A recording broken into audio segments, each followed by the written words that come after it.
I recently did a post about judgment, and I think this topic really ties back into it.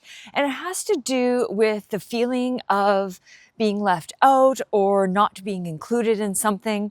And I think this is actually really relevant, especially in the world of sports, because it can come up in ways that are quite uncomfortable.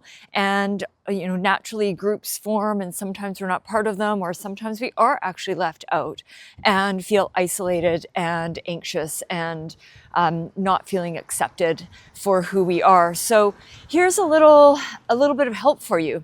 One of the biggest things is if it's someone or a group that you do trust and you do feel you could talk with, then have a chat with them and let them know how you're feeling. See if that helps to resolve it.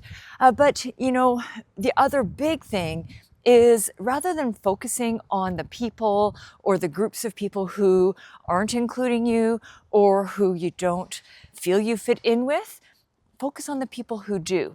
And Amir Levine, who wrote the book Attached, has also just wrote a new book called Secure, and I absolutely love it.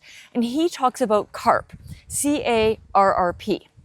And this is a key to you feeling included and to finding your group and finding your ability to be your authentic self while also being accepted and included. And sometimes, especially if we have an anxious attachment style, but don't have a secure attachment style, this can actually build up over time. So here's the trick, CARRP: consistent, available, responsive, reliable, and predictable. So when you're looking at people and looking at groups and considering your friendships and the people in your life, ask yourself, are they CARRP? Are they consistent? Are they accessible? Are they responsive? Do they respond to your questions? Do they respond to your text messages? Do they answer your calls? Are they reliable? Do they show up when they need you? Or when you need them, sorry, and when they need you. I'm going to come to that in a moment. And are they predictable? And predictable in a way that is consistent and supportive. So this is just such a great little life hack, but it's also the reverse. Are you CARRP for those people? That's a big question too, because it's not just about what people, how they help you, it's how you help them.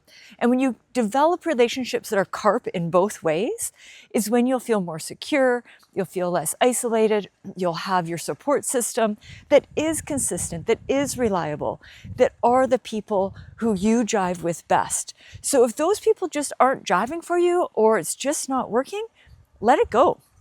Those don't need to be your people. There are other people who will be your people, and you will be the person for them. So keep this in mind. I know it can be very challenging, and sometimes we can feel quite isolated and left out in times and places, but really focus on creating friendships and relationships with those people who are supportive. And that will create a more secure feeling for you and a much more, robust feeling of inclusion.